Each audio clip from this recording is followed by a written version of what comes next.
इस लड़की ने न्यूज़पेपर में ऐसा क्या छाप दिया जिसने पूरे देश को हिलाकर रख दिया।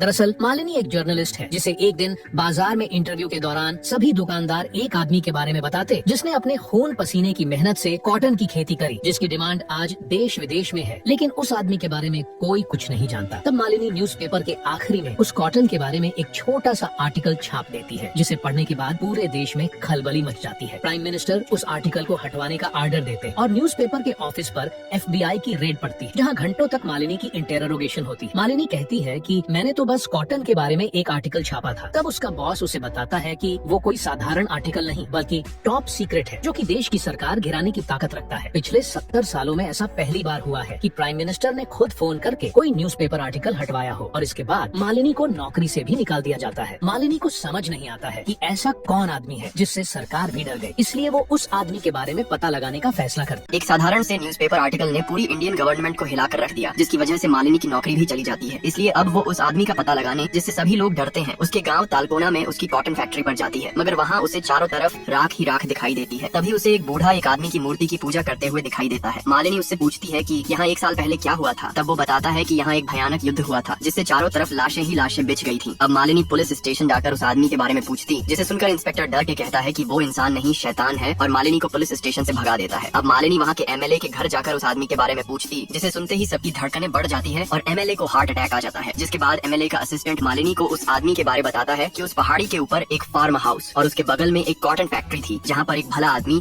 गरीब आदिवासियों को काम देता है जो उसे भगवान मानते थे। उसकी परमिशन के बिना चींटी भी गेट के अंदर नहीं घुस सकती थी। हाँ, मगर 1 साल पहले MLA के पास एक बिजनेसमैन आता है जो उसे बताता है कि जिस पहाड़ी के ऊपर कॉटन फैक्ट्री है उस पहाड़ी के अंदर बॉक्साइट नाम का एक कीमती मिनरल है। अगर तुम उस पहाड़ी को खाली करवा दोगे तो मैं तुम्हें 300 करोड़ रुपए दूंगा। जिसके बाद